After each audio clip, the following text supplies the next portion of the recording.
అక్క నమస్తే అక్క, నీ పేరేం పేరు అక్క? సునీత. సునీత. ఓకే అక్క, ఏంటి అక్క పరిస్థితి మరి తెలంగాణ రాష్ట్రంలో ప్రభుత్వం అధికారంలో ఉంది, కాంగ్రెస్ ప్రభుత్వం. ఎలా అనిపిస్తుంది అక్క మీకు? ఎలా అంటే ఇప్పటి వరకు అయితే పర్వాలేదండి. ఎందుకంటే వాళ్ళు గెలిచి మా అంటే 2 సంవత్సరాలు అవుతుంది. ఒక్కసారిగా డెవలప్ కావాలంటే ఏది కాదు. ఎందుకంటే వాళ్ళు కూడా బడ్జెట్ చూసుకుంటా అన్ని చెయ్యాలి కదా. ప్రజలకు ఆశ అనేది వాళ్ళకు అంతు లేకుండా పోతుంది, జనాలకు కూడా. ఇప్పుడు ఏంది, ఒక ఓటు ఏమని అడుగుతాం, పుణ్యానికి ఇస్తురా వాళ్ళు ఒక 5,000 10,000 తీసుకుంటారు ఒక్కొక్క ఓటుకు. ఒక ఓటుకు విలువే లేకుండా పోయింది. ఇప్పుడు రేపు ఏదైనా పని కావాలంటే ఏ విధంగా అడుగుతారు? ఒక్క నిమిషం ఫ్రీ అంటారు. అప్పుడు మనం సమాధానం చెప్పగలుగుతామా? ఈ ఓట్లు వేసేటప్పుడు మనం డబ్బు ఆశించొద్దు, డబ్బు తీసుకోకుండా ఓటు వేయాలి. తర్వాత నిలదీసే హక్కు ఉంటుంది, మనం చేయించుకునే హక్కు ఉంటుంది. ఆ విధంగా ఉండాలి. ఇప్పుడు ప్రతి ఒక్కదానికి డబ్బు డబ్బు డబ్బు అని అంటే ఏం చేశాడు రేవంత్ రెడ్డి అయినా? మనం కూడా ఆలోచించాలి కదా. ఇది ఎంతవరకైనా కరెక్ట్ కాదు. ఇంకా పద్ధతి కరెక్ట్గా మళ్ళీ వచ్చేది కూడా కాంగ్రెస్ గవర్నమెంట్ పక్కా వస్తుంది. కారణం ఏందా? ఇప్పుడు రేవంత్ రెడ్డి సరే మార్పు కావాలని కోరుకున్నాం, ప్రజలు మొత్తం కోరుకున్నాం. కాంగ్రెస్ గవర్నమెంట్ వచ్చింది సరే, ఆయనది వయసు చిన్నది కావచ్చు, అనుభవం చిన్నదే కావచ్చు, అయినా కానీ ఇప్పటి వరకు అనుకున్నవి నెరవేర్చిండు కదా, చేస్తుండగా అన్ని ఒక్కసారి జనాలకు కావాలంటే కాదు. మనకేంటంటే ప్రజలు కూడా మనం ఆలోచించాలి. మన కుటుంబంలో ఒకటి ఏరు పడితే, 3 పిల్లలు ఉంటే ఏరు పడితే అన్ని కావాలంటే ఒకసారి మనం చేస్తామా? చేయలేం కదా. అది కూడా మనం అర్థం చేసుకోవాలి, పబ్లిక్ కూడా అర్థం చేసుకొని మళ్ళా రేపు వచ్చే మున్సిపాలిటీలో కానీ దేంట్లో అయినా కానీ మన కాంగ్రెస్ గవర్నమెంట్ అనే కోరుకోవాలి. ఓ 5 ఏళ్ళు చూద్దాం, ఇది కూడా 5 ఏళ్ళు చూద్దాం. మనం ఇచ్చినాం కదా, మనమే ఇచ్చినాం కదా అవకాశము. 5 సంవత్సరాలు కంప్లీట్ చూద్దాము. మనకు అనుకున్నట్టుగా చేస్తారా చెయ్యరా? సరే, ఇదివరకు ఉన్న గవర్నమెంట్ చేసే కాడికి చేసింది. తర్వాత ఏముంది, ఆ కొడుకు పెత్తనం అయిపోయింది, కేసీఆర్ పక్కకున్నాడు, 5గురిది అయిపోయింది. ఇప్పుడు కొడుకు కరెక్ట్ ఉంటే కేసీఆర్ పక్కకు ఉండగానే పోవు. కేసీఆర్ మాట కొడుకింట లేడు కాబట్టి కేసీఆర్ సైలెంట్గా ఉన్నాడు ఇప్పుడు. ఎందుకంటే ఆయనకు కూడా అర్థమైపోయింది, పెద్ద మనిషి కాబట్టి నా కొడుకు కరెక్ట్ రూట్లో లేడు, నేను ముందుకు పోయినా నా విలువ పోతుంది అనేది సైలెంట్. కూతురు కూడా పక్క పోయింది, నా విలువ పోతుంది అని ఆయన సైలెంట్గా ఉన్నారు. ఇప్పుడు ఎవరు మనకు ముఖ్యమంత్రి? రేవంత్ రెడ్డి గారు. ఆయన చేస్తుండగా చేయనియండి. ఇప్పుడు ఈ 5 సంవత్సరాలు మనం ఓపికతోటి అన్ని విధాలు ఆలోచించుకోవాలి, పబ్లిక్ కూడా అన్ని విధాలు అనొద్దు, ఆ మాట రావద్దు. ఇప్పుడు అధికారం ఇచ్చింది మనమే కదా, ఒక 4 రోజులు చూడకపోతే ఎట్లుంటది? 5 ఓపిక ఉండాలి, మనకు కూడా ఓపిక ఉండాలి. అనంగానే ఇల్లు అలకగానే పండగ కాదు.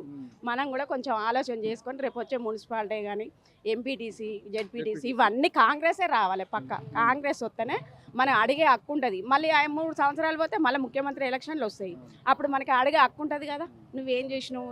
ఇప్పుడు ఈ పాలకుర్తి నియోజకవర్గంలాక మరి ఇప్పుడు యశస్వర్ రెడ్డి గారు, ఝాన్సీ రెడ్డి గారు ఇక్కడ ఎమ్మెల్యేగా గెలిచారు, ఎట్లా పనితీరు ఎలా ఉంది?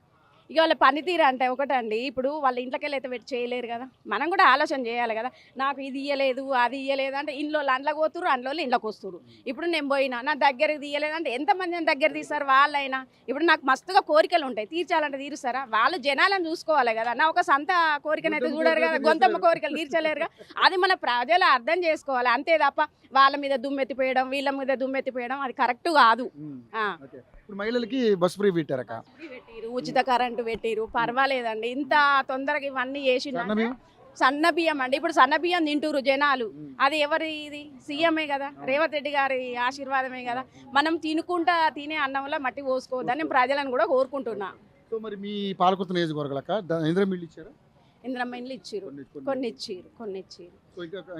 సెకండ్ విడత థర్డ్ విడత ఉన్నాయి కదా అండి, అవి కూడా ఇస్తారు. ఎందుకంటే ఇప్పుడు ఎలక్షన్ల కోడ్ పడ్డది కాబట్టి అవి కూడా అమలు చేయలేకపోయారు వాళ్ళు. ఇప్పుడు మనం గవర్నమెంట్ కూడా అనడానికి లేదు కదా. ఇప్పుడు ఇండ్లకు ఓటు పోగానే మాకు ఇది ఇచ్చినవా అది ఇచ్చినవా అందరికి ఒకసారి ఇవ్వాలంటే గవర్నమెంట్ ఏ నుండి తెచ్చిస్తుంది? ప్రతి ఒక్కరికి అయితే ఇయ్యలేరు కదా, కోటి మందికి ఇయ్యరు కదా. అది ఇప్పుడు ఏంటంటే జనాలకు కూడా కొద్దిగా ఆశ అనేది లేకుండా పోతుంది. పబ్లిక్ కూడా జర అర్థం చేసుకోవాలి, మనము అధికారం ఇచ్చినాం, 5 సంవత్సరాలు ఓపికతో చూద్దాం ఎంతవరకు చేస్తాడు ఏంది చూద్దాం. ఇంకా 3 ఏళ్ళు చూద్దాం, ఉన్నది టైం ఉంది కదా, సగం కూడా కావాలి. అట్లా అని మనం కూడా ఆలోచించి రేపు వచ్చే గవర్నమెంట్ కూడా కాంగ్రెస్ గవర్నమెంట్ ఉండాలి కోరుకుంటున్నాము. అంతకంటే పర్వాలేదండి, పర్వాలేదు. థ్యాంక్ యూ అక్క, థ్యాంక్ యూ సో మచ్. మరి ఈ ప్రభుత్వం వచ్చిన తర్వాత మంచిగా చేస్తుందా మీకు? కాంగ్రెస్ బియ్యం మంచిగా ఇస్తుంది. ఇక ఒక్కటి ఏంటంటే అది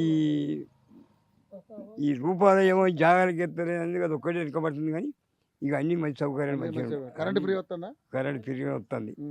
ఓకే.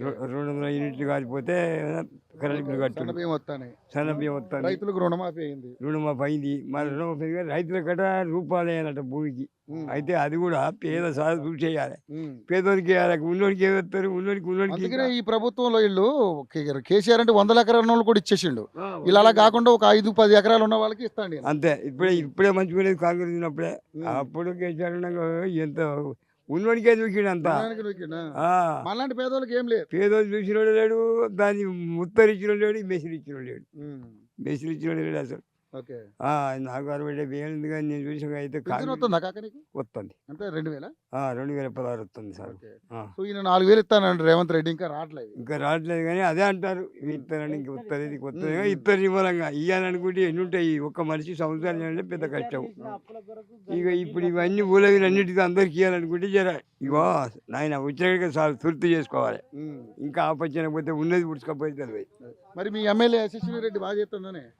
మీ ఎమ్మెల్యే ఎమ్మెల్యే మంచిగా చేస్తాడు, కాంగ్రెస్ ఎమ్మెల్యే మంచిగా చేస్తాడు అంత. కానీ ఇప్పుడు మా ఊళ్ళో ఇక ఈ ఈ మన కేసీఆర్ సర్పంచ్ గెలిచిండు కదా, ఇక ముడ్డహుడు వీడి తిన్నారు అడ్డు వేసారు. మరి ఏందో ఏం రోగం తెలియదు. అన్యాయంగా పాపం అతను ఆగం చేశారు. తెలుసుకుంటారు వాళ్ళు కూడా, తెలుసుకుంటారు. కానీ ఇప్పుడు వార్డు నెంబర్లో వచ్చారు, సర్పంచ్ ఒకడే ఓడిపోయాడు. రేవంత్ రెడ్డి బాగా చేస్తాడు, మంచిగా చెప్తాను. మనీ ఇల్లు కూడా మంచిగా కట్టించాడు. ఆయన కట్టించిన తిప్పసి అవి పూట ఆయన కొడితే కూతుంటే కానీ ఈయన ఘనంగా కట్టిస్తాడు. ఇప్పుడు మంచిగా 5 లక్షలు ఇస్తాడు. ఇంత కలుపుకోలేనా మంచిగా ఘనంగా కట్టుకుంటారు. పిల్లలు పోసి మంచిగా కట్టుకుంటారు. అవి ఏం పిల్లలు పోసిండో అవి సరిగా నీళ్ళే కొట్టే. పొలం ఉందా బాబాయ్? లేదు నాయన, పొలం లేదు, చెరుక లేదు, రెక్క కూలి అడక తినలేదు. అది మేము ఎస్టీ మేము ఎరకలున్నాం మేము. ఏమి లేదు నాకు. ఈ ఊరంతా అడుగుండి ఏమి లేదు. 2 ఎకరం కానీ 10 గుంటలు కూడా లేదు.